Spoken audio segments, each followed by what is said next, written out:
How's it going, everybody? Here with the update video for Gregtech 6.04.15, and we've got a couple new added things here and a couple fixes. First is the pump was missing its animation on the front, so we're going to take this thing, we're going to hook it up to some power real quick, because it's kind of hard to see it at the places I need to actually pump. So I'll put this here, and I'll put this here, and grab our cutters here. Go ahead and pop this over here, and there you go. There's your animation. And pop that back there. So it's nice to see that you can see it actually running now. Go ahead and pop them back off there. Empty boilers not exploding when they get too hot was fixed. So now you got to watch your boilers. If you let them run dry, they won't just run dry forever. They actually store heat. You can see if we come down here with this thing we're going to talk about here in a minute, and you click on it, it'll now say stored heat units. And if it hits that 960,000 heat units, it will blow up. And we're going to have to test that, but we're not going to test it tonight. We'll take a bismuth one or something out. Try it out during a live stream. It's going to take a little while to get that heat build up, I'm sure. Also fixed is itemometer and stackometers not checking all slots when the side they are attached to doesn't display any slots, and sensors in general not updating when the value they selected is 0. So I haven't talked to Theosis yet about it, but I'm hoping that that's going to fix the thing that he was having a problem with, where on the setup he has similar to this on GT6, he had to set it one number below to get it to release the right amounts. Once GT6 gets updated, we'll hopefully be able to get over there and check that out. Or if not, we will try them out here and see what happens. Added Gregtech way of creating all 13 forestry electrode tubes and the IC2 hydration cell. This is a nice addition. It gives us a way of making the electron tubes without having to go through forestry to do so.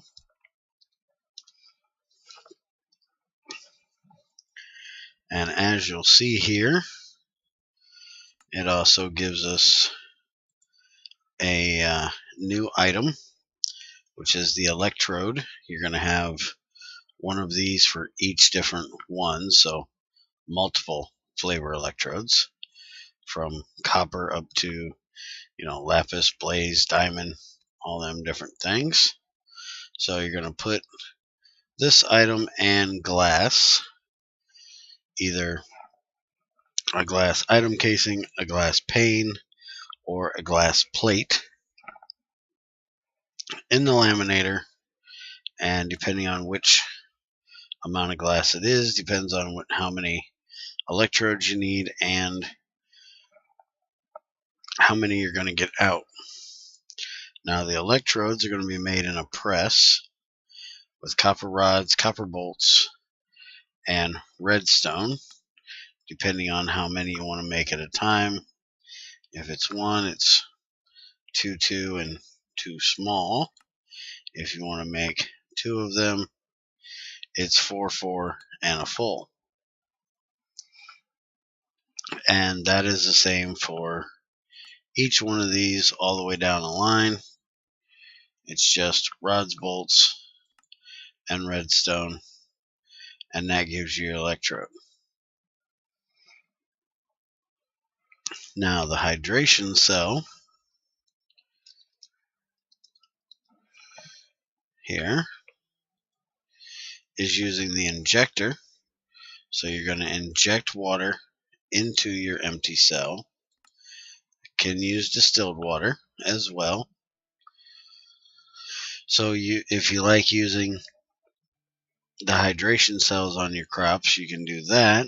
Or another thing he did was a measuring pot can now water your crops to where you don't need the hydration cell for that.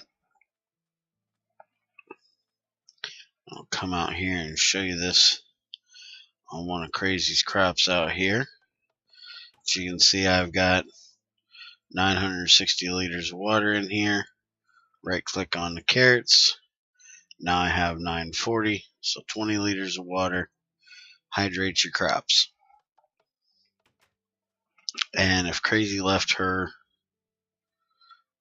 meter here, we can actually check the hydration of the soil, and she didn't. I do know where there is one. I don't know if there's a battery in it. I know there isn't a battery in it. I don't think it'll tell us without the battery. Let's go ahead and come over here and check it out. Seeing how I'm the one that I have to pop that solar panel off quick. Grab this here.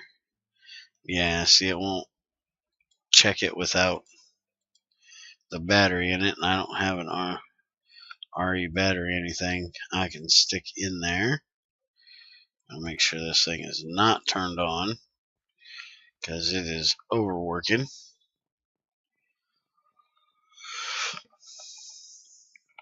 It also works with distilled water, so if you're not using regular water, you can use distilled water. For Crazy out here, we actually have a tank of fresh water right here, so all she has to do is plop it right there, and that'll refill her measuring pot, and she can go all over and do what she needs.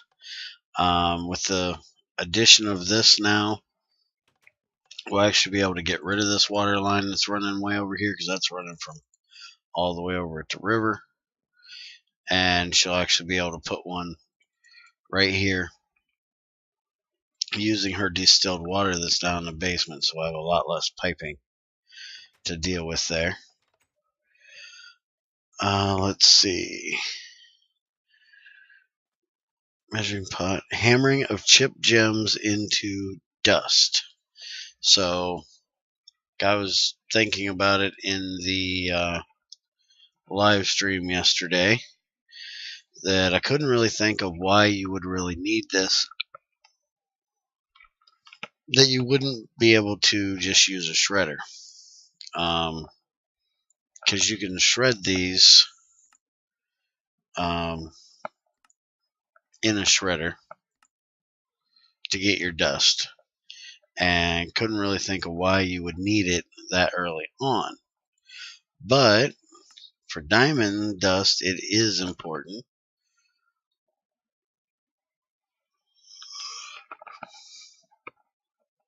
because you can use the small diamond dust, which that's actually zirconium, sneaky thing, to make your buzzsaw.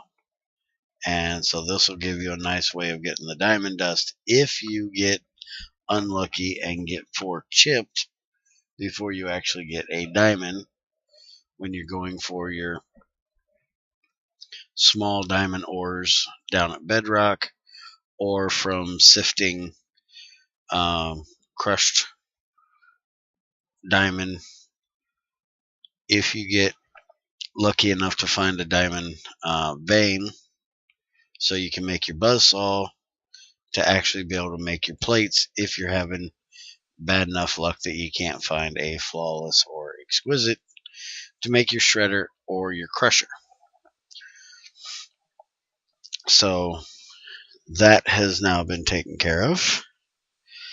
And now for the thing we were showing earlier. And that's this quicklime thermometer. Oh, excuse the crap out of me. My allergies all of a sudden are acting up, making me yawn. Anyways, Quicksilver, quicklime. Anybody that watched the video come out earlier, you'll know why that mess up happened. Quicksilver thermometer. You'll see recipe for that is 4 glass, mercury bottle, and red dye in a copper plate. Now, you can use this on a crucible. So, if you can make this early, it gives you a handheld way of checking your temperature on your crucible. And we actually tested it out in live stream yesterday. And if you make you a bathing pot and you throw 3 cinnabar in here, cinnabar dust, you will get exactly the 144 liters that you need to craft this bottle. And you can just select it with the bottle in the bathing pot and get your mercury bottle. Now, Greg did say that you can drink this stuff, and he warned not to do it. But you know me, I don't take warnings very well. And if I got 3 cinnabar left, son of a gun, I only got 2. Well, now that's going to be an issue because I want to drink this stuff just because I was told I probably shouldn't. So let's go ahead. While we look at something else, we're going to run this little bit of cinnabar we got here through here. Let's go down here and turn this on. I'm working on getting this all changed over. I'm going to run this off my power instead of off a boiler soon. So I won't be needing to do this since I now have my power plant over here.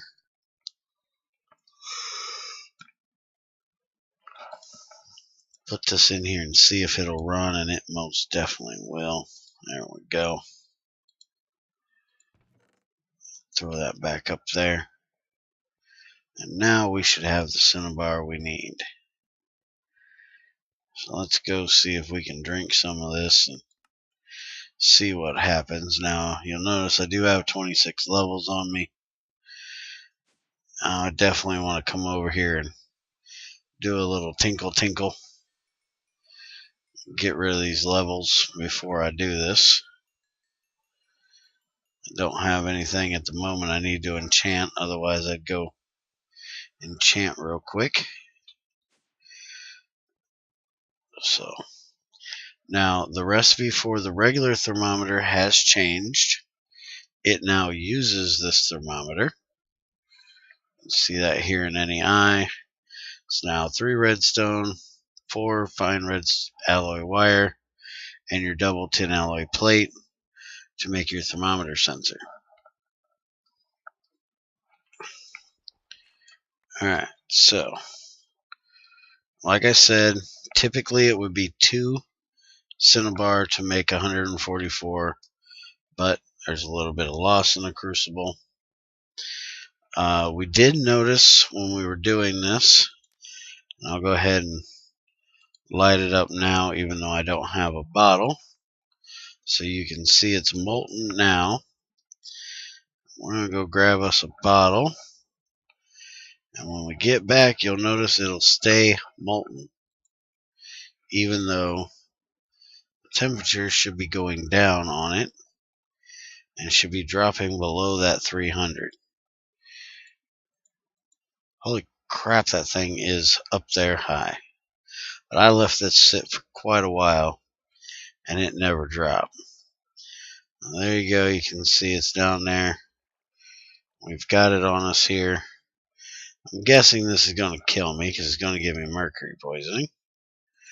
Let's go ahead and drop all our stuff other than our bottle here.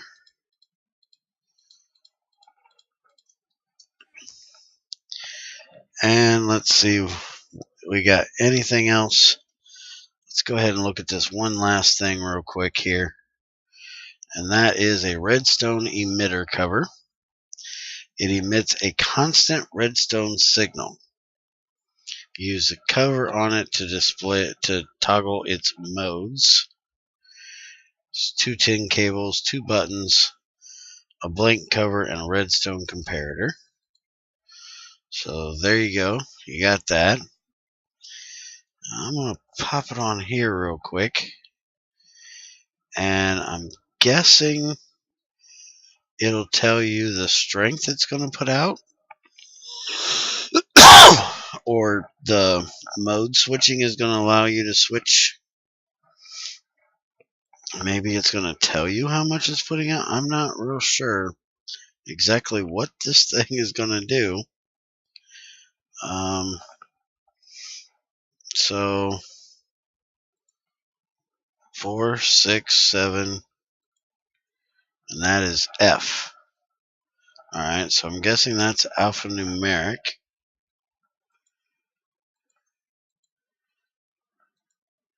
4, 0, 4, 6, 7. Huh. I am quite unsure what exactly this is doing here. So if I click there, it does nothing. So, oh, it was wire cutters. Dagnabbit. Not a screwdriver. What the hell am I thinking? I gotta go get my cutters back because Theosis has our regular cutters. Him and his little bit of lag issue. He was having 4,000 ping to the server. So can't really begrudge him for not being able to drop them back off. So emits strong and emits weak. That's what you get for what it puts out. I'm not quite sure about these numbers here.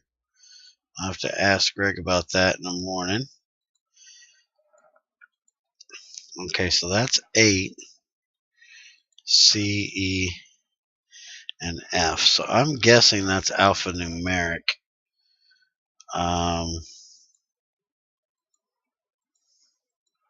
I know very little about alphanumeric. So 1, 2, 3. That adds 4, which makes it 7. And B would be 16 plus 2, if I'm remembering correctly. So that'd be like 18. I'm not quite positive. I'm not even really sure what the heck you're going to need this for. That was the biggest thing with me, is why you would need a cover that puts out a constant redstone signal. I'm sure there's an application out there. Greg wouldn't have added it. So if anybody knows what that might be, let me know. Now we are going to drink some mercury. Drop Junior's tools off, and I'll go ahead and park mine right there. And I don't expect this to do anything bad to anything but me. But we're not going to do it inside the building, because when you're doing things stupid like this, you really want to be away from everywhere. So, hi, bye, and here we go. Come on, let me drink it. It won't let me drink it. Drinkables are always supposed to be drinkable. What the hell?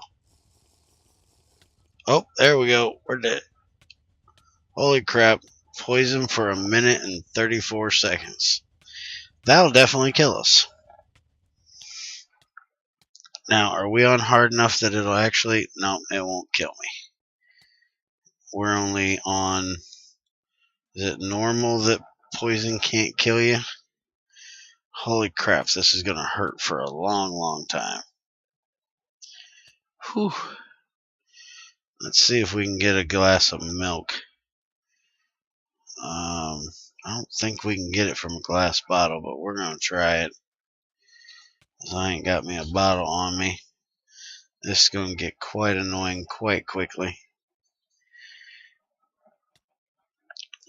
She ain't got a tap on here. Daggone it. Plain yogurt's got milk in it. Will it work? Crazy I'm stealing yogurt. I can't eat it because it's not. I'm not hungry. You'd think as bad as I'm ticking here, I'd definitely be hungry by now. But apparently not. So, yeah, definitely don't be drinking mercury. It hurts just a bit. And if you're on hard enough difficulty, it'll kill you. I was really hoping it would kill me. I wanted to see what kind of death message he has for this. But apparently we ain't on hard enough difficulty to do so. Give me that milk, buddy. Oh, I'm going to drink your milk anyways, just for the shits and giggles of it. So, if anybody's on hard enough difficulty and figures out what that message is, let me know. I might just have to go and start me up single player world, just see what it is. It'd probably be a little interesting there. But anyways, that's your update video. Checking out Greg's Patreon post this week. Said he had a lot of work to do this week. He decided to do a lot of cleanup around his room and stuff, and all kinds of other things. There's supposedly going to be another update coming out on Monday, since he's planning on releasing a major version jump around then for his 2-year Patreon anniversary. So I'll be looking forward to see what we're going to get then. And we'll check that out if it's out early enough on Monday for the stream. We'll check that out on the Monday stream. If not, it'll be on Tuesday. And update video to follow. So go check out his Patreon page if you'd like to see all the things that he was talking about what he's been doing this week. And as usual, if you have any questions or things that you need to tell me, leave me a message and let me know. I'll be glad to answer any of your questions or forward them on to Greg. And if there is, if you'd like, you can let Greg know personally your questions on his IRC channel or in the IC2 Gregtech 6 channel on the forums. Have a good one. Take it easy. I'll see you next time.